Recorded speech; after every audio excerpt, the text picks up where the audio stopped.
Tajmotormedics. I've got a Honda CRV here on a 2014 plate. Doing a main dip bulb on this on the driver's side front. I'm going to show you how to do it. It's a H11 bulb and it's quite a simple procedure. Show you which one it is. So this is the one we're replacing. If you look on that side there, that one there is working. And then this one isn't. So I'm just going to switch the lights off.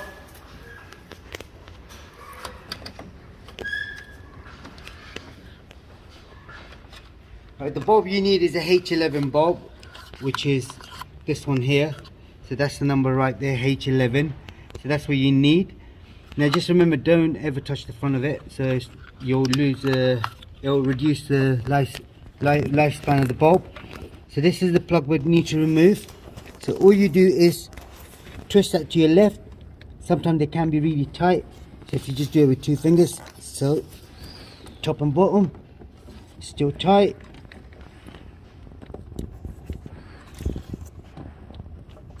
I know you can't see it if I do that.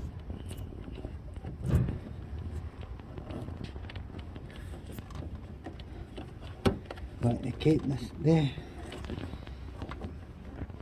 There we go. So I have to twist it to my left, so I use both hands. So basically this is it. That's what screws in to the headlight itself. So on the headlight you'll see it. There's one on the bottom and two on the top. So when you slide it in, it goes in an angle and then to the right. You then unplug this, just right here. You push this in, take the bulb out, you get the new one.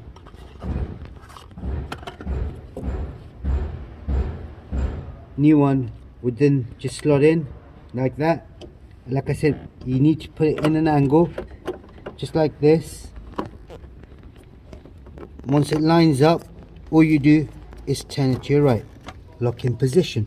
That's it, job done. We're just going to check, make sure the lights are working now.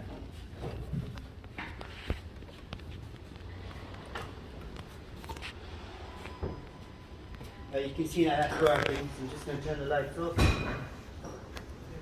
Right, as you saw that was working, so this is what it was on this particular model. If you did want a bulb, you can find that in the description. There'll be a link for it. And don't forget to like and share where possible. Share in the forums as well for the Honda. That'd be brilliant. Thanks for watching. Goodbye.